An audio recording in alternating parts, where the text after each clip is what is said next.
Assalamu alaikum.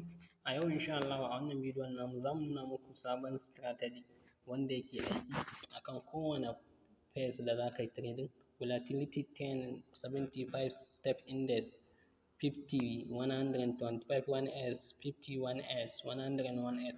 Kowanne insha Allah a kai ka gwada shi zai yi aiki. Wannan strategy yana da matuƙar amfani kuma yana da ƙarfi sosai wajen ku yi amfani da shi wajen ka gane yadda ake aiki da shi, kuma yana da kyau kai trading da shi a market. Ma'ana before kai trading akan account, kafin kai trading akan real account ɗinka ya kamata a ce kuna gwadawa akan me demo account ɗinku. Wannan shine zai tabbatar muku da cewa strategy yana aiki ko kuma baya aiki da kan indicator da za ka yi amfani da shi da ka yi la'akari a kai za ka yi trading a kai. Insha Allah ba tare da ɓata lokaci ba za mu je kan MetaTrader ɗinmu kamar haka. Wannan da kuke gani indicators ɗin su ne strategy ɗin, su ne mai indicators ɗin da za mu yi amfani da su mu dinga gane shi kansa wannan strategy ya yake. Bara mu fara ku ga yadda abun yake. A duk inda ka ga market ɗinka ya kasance ya zo ya yi ma misali kamar ya zo ƙasa ya taɓa daidai wannan line muna la'akari da shi a support level, jan line nan. Wannan kuma blue line muna la'akari da shi ne a resistance level. To a duk yayin da muka ga me price ɗinmu ya zo kamar haka ya taɓa support level ɗinmu, sannan ya daɗa sama ya daɗa taɓawa. To a daidai nan da ya fitar da kamar da blue ɗin nan, yayin da ya sake dawowa daidai ne support level ɗinmu sai mu yi buy market ɗinmu a daidai nan za mu yi buy market ɗinmu. To za mu zo daidai nan sai mu yi taking me profit ɗinmu, first profit ɗinmu a nan.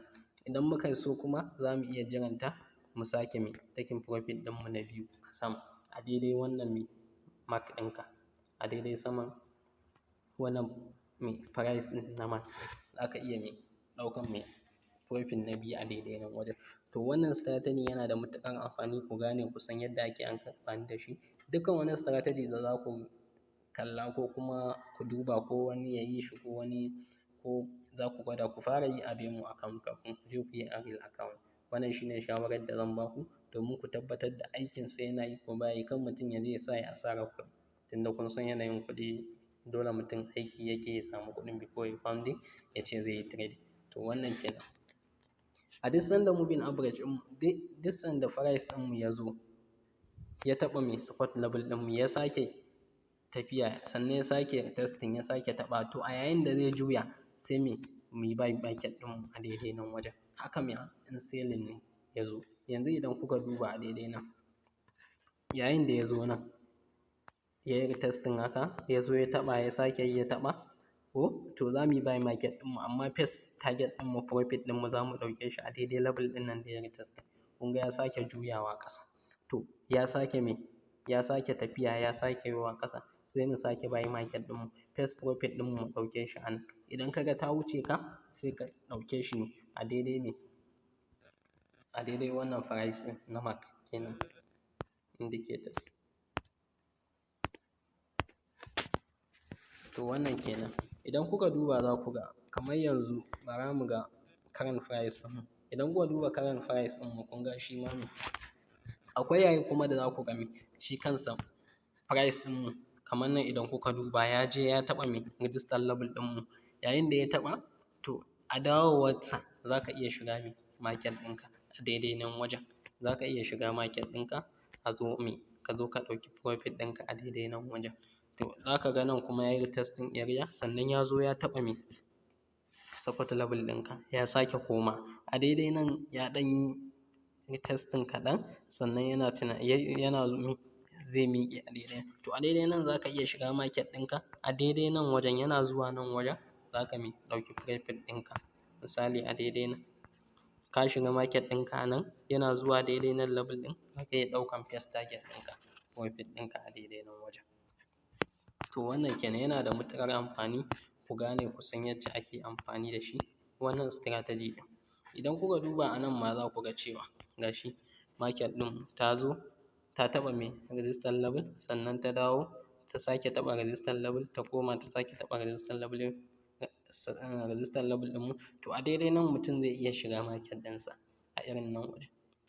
Kana shiga market ɗinka za ka zo ka ɗauki first profit ɗinka a nan target ɗinka, second target ɗinka ka ɗauke shi a nan a daidai nan. Target ɗinka na uku za ka iya zuwa daidai nan ka ɗauka. To wannan strategy yana da matuƙar amfani ku san yadda ake amfani da shi sannan ku gane shi, amma ku fara gwadawa tukunna kowane strategy ku dinga gwada shi a demo account kafin ku zo real account ɗinku. Yanzu idan muka duba baya za ku ga market ɗinmu, idan kuka duba bara mu duba baya mu ga, idan kuka duba ga shi nan ma long position ne, idan kuka duba nan ma ga shi,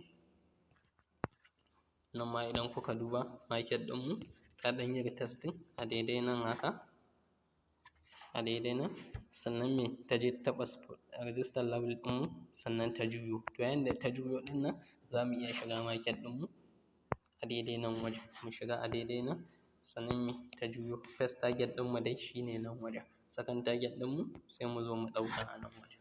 To wannan kenan strategy ɗin yana da matuƙar amfani ku gane yadda ake aiki da shi.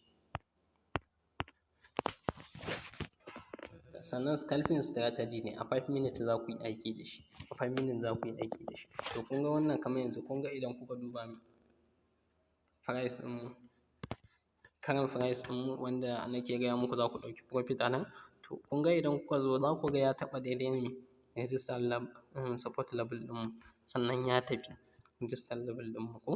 To a daidai nan wajen idan kuka duba za ku ga me ya so ya ɗan yi retesting sannan ya zo, inda ya zo daidai nan za mu fita a market ɗinmu, to tunda bai zo ba ya juyo za mu iya me, kun ga ya zo me ya sake taɓa,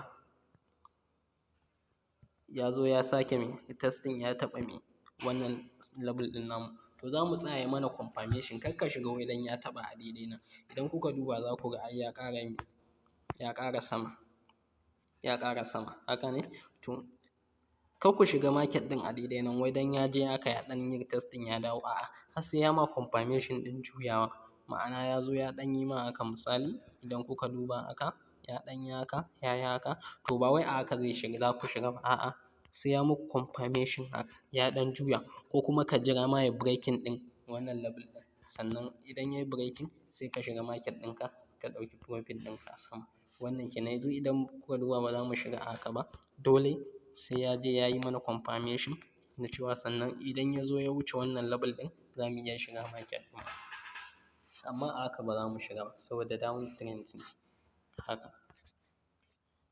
Wannan kenan, kuna lura sosai ku dinga lura da yadda za ku dinga shiga market, ba wai kai tsaye ba, ba wai da ka ya nuna haka ba ya je ya taɓa support level ko kuma resistance level za ku shiga, a'a ku bari ya muku confirmation cewa me zai down trend, zai juya ne, ma'ana zai reversing ne ko kuma ina dai zai je, ku dinga lura sosai in reversal zai yi.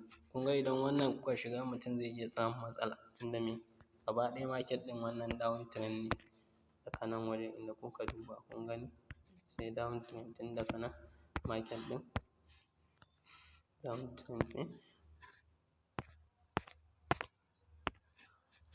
nan ya zo nan ya ɗan yi misali like kamar consolidation area, to haka kun ga me down trend ne. Kun ga idan kuka zo ta yanda za ku dinga confirmation kuma shi ne kuna tsuke shi kansa wannan strategy ɗin haka, kamar haka, za ku dinga haka, ku dinga ɗan tsuke shi, to a yayin da ya zo a tsuken nan yanzu za mu jira shi ya zo ya sake taɓa wannan support level ɗin, sai mu zo sai me ya mana confirmation, idan ya mana confirmation na juyawa reversal haka za mu jira ya breaking ɗin level ɗin sannan sai mu shiga market ɗinmu mu ɗauki profit ɗinmu a daidai nan wajen.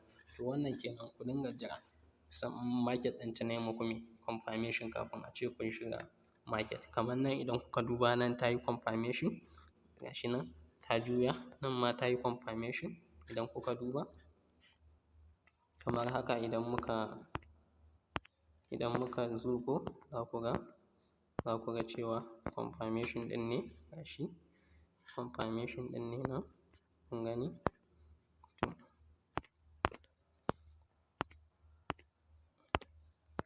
To amma a daidai nan za ku ga cewa me babu confirmation, babu confirmation kun gani, babu confirmation idan kuka zuƙo ta sosai, to kun gani. To to za mu jira me ta je ta yi mana confirmation. Wannan kenan strategy yana da matuƙar amfani, ku gane yadda ake amfani da shi gaskiya.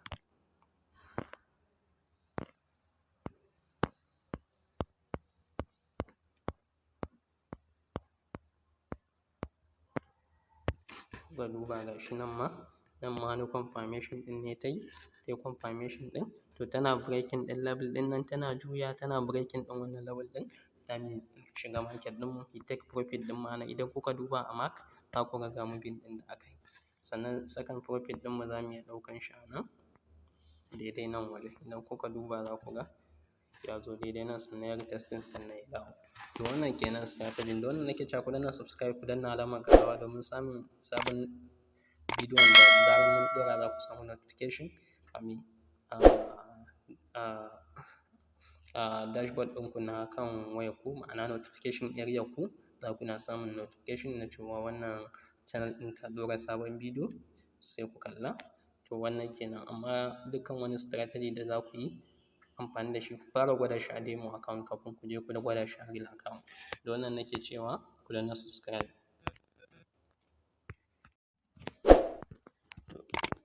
Bara mu je mu duba mu ga yadda za ku shigo da shi kansa wannan strategy. Ma'ana za ku zo ku taɓa alamar wannan F ɗin, wannan alamar F ɗin kamar haka. Idan kuka duba za ka zo daidai, za ka zo a main chart ɗinka, za ka taɓa fractal, za ka sami 3 pixel, sai ka danna done, sai ka sake taɓa F ɗin, sai ka daɗa shiga mai indicators window 1 za ka fito da shi, za ka taɓa on balance ka bar shi a tick, sannan ka sa 2 pixel, ka sa wannan color ɗin, sai ka danna done, sai ka sake taɓa F, sai ka daɗa mark. In ka taɓa mark nan past EMA ɗin nan, ma'ana moving average exponential kenan moving average, za ka taɓa mai period ɗin ka sa shi a 13, sannan slow ka sa shi a 26, sannan 9 color ɗinka ka sa kalolin nan ka bar shi a 2 pixel, sai ka danna done, sai ka sake taɓa F, sai ka taɓa emblem ka sa shi a 14 period 0, sannan deviation ka sa shi a 200.00 moving average, sannan method ɗinka ka sa mai exponential, sannan wannan upper band ɗin nan ka sa 2 pixel, lower band ka sa 2 pixel, sai ka danna done. To shine zai nuna ma kamar haka wannan abun da kuke gani, wannan strategy da muka yi bayanin sa. Wannan nake cewa ku danna subscribe, ku danna alamar ƙarawa.